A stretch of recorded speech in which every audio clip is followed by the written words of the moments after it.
বর্তমানে বাংলাদেশ একটি রাজনৈতিক সংকটের মধ্য দিয়ে সামনে অগ্রসর হচ্ছে। 2024 সালের জুলাই আগস্টের সফল গণ অভ্যুত্থানের পর জনগণের অভিপ্রায় পরম অভিব্যক্তি এবং জাতীয় ঐক্যমত্যের ভিত্তিতে অন্তর্বর্তী সরকার গঠিত হয়।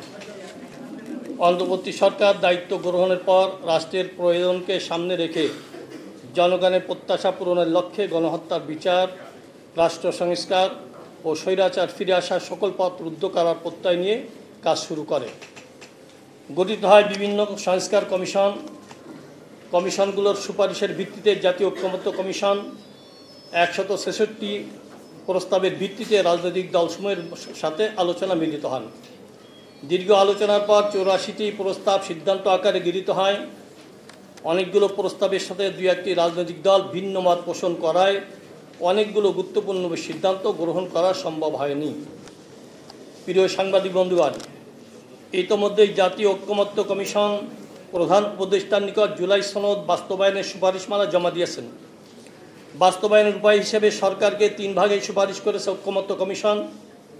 এই সুপারিশের মধ্য দিয়ে যে সকল বিষয় সংবিধান সংশ্লিষ্ট নয় তা সরকার অধ্যাদেশ জারির মাধ্যমে করতে পারে। সংবিধান সংশ্লিষ্ট 84টি বিষয় ও জুলাই জাতীয় সনদ সংক্রান্ত সরকার একটি আদেশ জারির পর জনগণের ম্যান্ডেট নেওয়ার জন্য গণভোট অনুষ্ঠিত হবে। গণভোট ব্যতীত জুলাই জাতীয় সনদ আইনগত টেকসই ভিত্তি পাবে না। গণভোটের বিষয়ে সকলে একমত হয়েছেন। আমরা মনে করি জাতীয় সংসদ নির্বাচনের পূর্বে নভেম্বর মাসের মধ্যেই গণভোট সম্পন্ন করতে হবে। শিয়া বাটার ও ভিটামিন সমৃদ্ধ লিলি বিউটি সোপ, তারুণ্যময় উজ্জ্বল ত্বকের জন্য। রিমার্ক। জাতীয় সংসদ নির্বাচনের রোডম্যাপ নির্ধারণ করা হয়েছে। আমরা ঘোষিত রোডম্যাপ অনুযায়ী অবাধ, সুষ্ঠু, নিরপেক্ষ ও ভয়ভীতিমুক্ত গ্রহণযোগ্য নির্বাচনের লক্ষ্যে প্রয়োজনীয় পদক্ষেপ গ্রহণের আহ্বান জানিয়ে আসছি। আমাদের অতীত অভিজ্ঞতা অনুযায়ী কালো টাকার ব্যবহার বন্ধ, ভোট কেন্দ্র দখল, পেশি শক্তি প্রদর্শন ও ভোটের বিভিন্ন অনিয়ম অপতৎপরতা বন্ধ, কোয়ালিটি সম্পন্ন পার্লামেন্ট এবং দক্ষ আইন প্রণেতা তৈরি সহ প্রতিটি ভোট মূল্যায়নের লক্ষ্যে পিআর পদ্ধতিতে নির্বাচনের জন্য জোর দাবি জানিয়ে আসছি। বাংলাদেশের অধিকাংশ রাজনৈতিক দল, বুদ্ধিজীবী, সাংবাদিক, কলামিস্ট, লেখক, গবেষক, শিক্ষাবিদ ও নানা শ্রেণীর পেশার মানুষ পিআর পদ্ধতিতে নির্বাচনের দাবির সাথে একমত পোষণ করেছেন। প্রিয় সাংবাদিক বন্ধুগণ, নির্বাচন কমিশন নির্বাচনের প্রস্তুতি গ্রহণ করেছেন। ইতিমধ্যে উপদেষ্টা পরিষদ গণপ্রতিনিধিত্ব আদেশ সংশোধনের সিদ্ধান্ত নিয়েছেন। আমরা লক্ষ্য করছি গণপ্রতিনিধিত্ব আদেশের কিছু বিষয় পরিবর্তনের জন্য একটি রাজনৈতিক দল দাবি জানিয়ে আসছেন। এ দাবি কোনো অবস্থাতেই গ্রহণের সুযোগ নাই।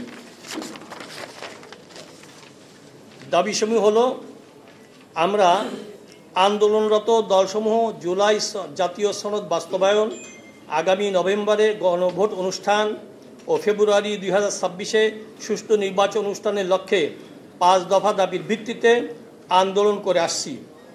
আন্দোলনকে আরও বেগবান করার জন্যে আমরা নিম্নোক্ত কর্মসূচি গ্রহণ করছি। কর্মসূচি নিম্নরূপ: আগামীকাল 30 অক্টোবর নির্বাচন কমিশনের নিকট স্মারকলিপি প্রদান। আগামী 3 নভেম্বর শীর্ষ নেতৃবৃন্দের বৈঠক এবং বৈঠক শেষে সাংবাদিক সম্মেলনের মাধ্যমে বৃহত্তর কর্মসূচি ঘোষণা করাবে ইনশাআল্লাহ।